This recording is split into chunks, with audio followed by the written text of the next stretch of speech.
আজি সংবাদমেলত আমাৰ কেইবাটাও দিশ আমি দাঙি ধৰিব খুজিছোঁ আৰু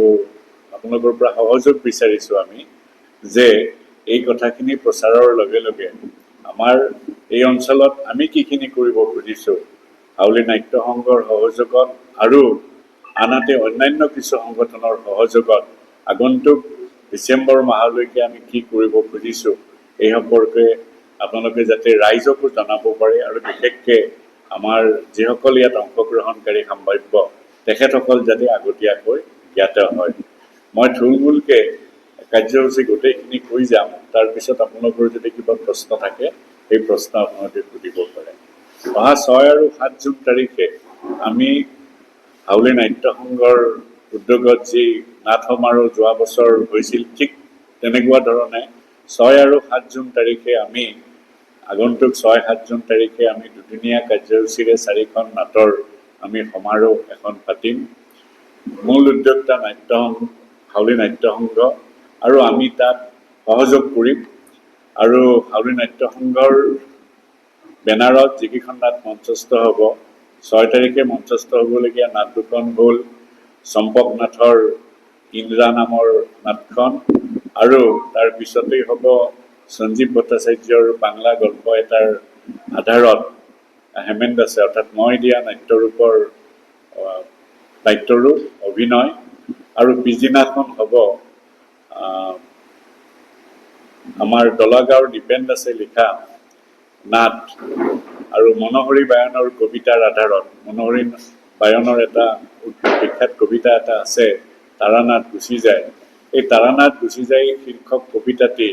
আধাৰত দীপেন দাসে দিয়া নাট্যৰূপ আৰু লগতে তপন ডেকা নামৰ এজন নাট্যকাৰ আছে তেখেতৰ পাৰিবাৰিক ঘটনা এটা আছে সৰু ঘটনা কিন্তু আকৰ্ষণীয় ঘটনা এটা এই ঘটনাটোৰ আধাৰত তেওঁ যিখন নাটক লিখিছে ভেম নামৰ এই ভেম নামৰ নাটকখন আমি কৰিম ইয়াত প্ৰায় অৰ্ধশতাধিক আমাৰ স্থানীয় আটাইকেইখন গাঁৱৰ শিল্পীয়ে ইয়াত অংশগ্ৰহণ কৰিব তাৰ ওপৰত আমি আপোনালোকক জনাবলৈ পাই সুখী হৈছোঁ যে এটা সৰু চৰিত্ৰত আমাৰ নৱনিৰ্বাচিত বিধায়ক মণিপুৰ সৰভোগ সমষ্টিৰ নৱনিৰ্বাচিত বিধায়ক আৰু অধ্যক্ষ ডেজিগনেট ৰঞ্জিত কুমাৰ দাস ডাঙৰীয়াই এটা সৰু চৰিত্ৰত অভিনয় কৰিব এইখিনি আমাৰ হাউলি নাট্য সংঘৰ লগত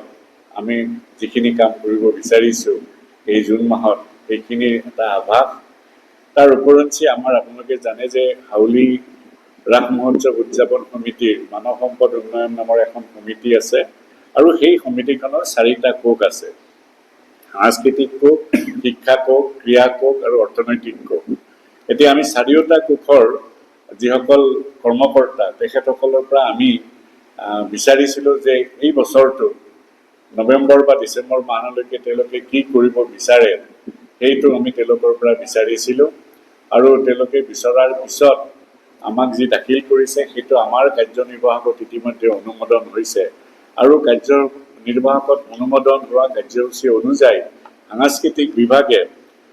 আমাৰ সাংস্কৃতিক কোষে জুলাই মাহত গ্ৰীষ্মকালীন শিশু নাট সমাৰোহ অনুষ্ঠিত কৰিব আকৌ অক্টোবৰ মাহত তেওঁলোকে হাউলিৰ ঐতিহ্য শীৰ্ষক পোষ্টাৰ অভিযান এটা আৰম্ভ কৰিব যে হাউলিৰ ঐতিহ্য তাৰ ওপৰত পোষ্টাৰ প্ৰতিযোগিতা এটা অনুষ্ঠিত কৰিব নৱেম্বৰ মাহত ৰাস মহোৎসৱৰ লগত সংগতি ৰাখি তেওঁলোকে ভাওনাৰ প্ৰশিক্ষণ দিব বিচাৰিছে আৰু ডিচেম্বৰৰ পৰা তেওঁলোকে এটা কাৰ্যসূচী ল'ব খুজিছে আৰু সেইটো হয়তো আগুৱাইও আহিব পাৰে সেইটো হয়তো ছেপ্টেম্বৰৰ পৰা হ'ব পাৰে বা আগষ্টৰ পৰা হ'ব পাৰে যে আমাৰ যিসকল প্ৰতি গাঁৱতে অগ্ৰজ ৰাস উৎসৱৰ লগত জড়িত অগ্ৰজ ব্যক্তি আৰু অনুজ ব্যক্তিসকলৰ মাজত এক অন্তৰংগ আলাপ তাৰমানে সেই গাঁওখনৰ পৰা কোনে কেনেকৈ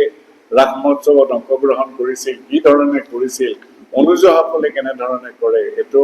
এটা দেওবাৰ বাছি লৈ পেলাই সেই দেওবাৰত সেই গাঁওখনত গৈ সেই গাঁওখনত এটা অন্তৰংগ আলাপ অনুষ্ঠান হ'ব ক্ৰীড়াৰ ক্ষেত্ৰত আপোনালোকক জনাইছোঁ যে অহা 21 জুনত যোগ দিৱস আমি পালন কৰিম আৰু যোগ দিৱসৰ লগত সংগতি ৰাখি 3দিনীয়া যোগ প্ৰশিক্ষণ আমি কাৰ্যসূচীও হাতত লৈছোঁ লগতে আমি এই গ্ৰীষ্মকালীন সময়ছোৱাত আমাৰ যিকেইখন গাঁও আছে সেই সমূহ গাঁওক আমি 5 ভাগত ভগাই 5 ঠাইত আমি ফুটবলৰ প্ৰশিক্ষণৰ ব্যৱস্থা কৰিম আৰু তাত 10 দিন প্ৰশিক্ষণ দিয়াৰ পিছত বা 7 দিন প্ৰশিক্ষণ দিয়াৰ পিছত 10 দিন ধৰি লওক আপোনালোকে 10 দিন প্ৰশিক্ষণ দিয়াৰ পিছত আমি 7 দিনীয়া প্ৰশিক্ষণ এটা কেন্দ্ৰীয়ভাৱে তাৰ বচা খেলুৱৈখিনি প্ৰতিখন এই 5টা আঞ্চলিকৰ বচা খেলুৱৈখিনিক আমি আনি 7 দিনৰ বাবে তেওঁলোকৰ প্ৰশিক্ষণৰ ব্যৱস্থা কৰিম আৰু আমি পাৰিলে 2টা ফুটবল দল গঠন কৰি আমাৰ যি লীগ প্ৰতিযোগিতা হয় বৰপেটাত এই লীগ প্ৰতিযোগিতাত আমি অংশগ্ৰহণ কৰিম ঠিক তেনেধৰণে শিক্ষা বিষয়ৰ ক্ষেত্ৰতো আমাৰ যি শিক্ষা কোষ আছে শিক্ষা কোষে ইতিমধ্যে যি পৰীক্ষাৰ ফলাফল ঘোষণা কৰা হৈছে সেই পৰীক্ষাৰ ফলাফল আৰু নীট আৰু JEE যি পৰীক্ষা এই পৰীক্ষাৰ ফলাফলৰ ওপৰত ভিত্তি কৰি আমাৰ এই অঞ্চলৰ ল'ৰা ছোৱালীয়ে যিখিনিয়ে ভাল ফল দেখুৱায় সেই ভাল ফল দেখুওৱা ল'ৰাখিনিক আমি সম্বৰ্ধনাৰ ব্যৱস্থা এটা কৰিব খুজিছোঁ যাতে সম্বৰ্ধনাটো আমি 2টা কাৰণত কৰিব খুজিছোঁ প্ৰথম কাৰণটো তেওঁলোকৰ কৃতিত্বৰ কাৰণে আৰু দ্বিতীয় কাৰণটো হ'ল তেওঁলোকক দেখি যাতে তেওঁলোকৰ পিছৰ প্ৰজন্মই যাতে অনুপ্ৰেৰণা পায় গতিকে সেই 2টা দিশ লক্ষ্য ৰাখি আমি তেনেকুৱা ধৰণৰ অভিনন্দন বা প্ৰেৰণামূলক অনুষ্ঠান এটা আমি পাতিব বিচাৰিছোঁ তাৰ উপৰি আমি এটা অনুষ্ঠান পাতিব বিচাৰিছোঁ হাউলি সাহিত্য সভাৰ সৈতে যে আমি আমাৰ জীৱনটো গোটেই আমাৰ ভাৰাক্ৰান্ত হৈয়ে আমি থাকোঁ কাৰোবাৰ চাকৰি লৈ ভাৰাক্ৰান্ত কোনোবাৰ সমাজ জীৱনত ভাৰাক্ৰান্ত কোনোবা ব্যক্তিগত জীৱনত ভাৰাক্ৰান্ত কোনোবা আৰ্থিকভাৱে ভাৰাক্ৰান্ত এই সকলোবোৰ সমস্যাৰ পৰা ওলাই আহি হাঁহি ধেমালিৰে এটা সন্ধিয়া পাৰ কৰিবৰ কাৰণে আমি এটা ব্যতিক্ৰমী অনুষ্ঠান এটা হাউলি সাহিত্য সভাৰ উদ্যোগত পাতিব খুজিছোঁ আমাৰ শিক্ষা কোষৰ জৰিয়তে আৰু লগতে আমাৰ যিহেতুকে বিজ্ঞান মানসিকতা এটাৰ যথেষ্ট প্ৰয়োজন সেইকাৰণে বিজ্ঞান বিষয়ৰ আলোচনা চক্ৰ এখনো আমি পাতিব বিচাৰিছোঁ ইয়াৰ উপৰি আমাৰ অৰ্থনৈতিক কোষ এটা আছে অতি গুৰুত্বপূৰ্ণ কোষ সদ্যহতে আমি অৰ্থনৈতিক কোষৰ জৰিয়তে আমি প্ৰতি গাঁৱত আৰু যিখিনি আমাৰ মুকলি ঠাই আছে সেই মুকলি ঠাইত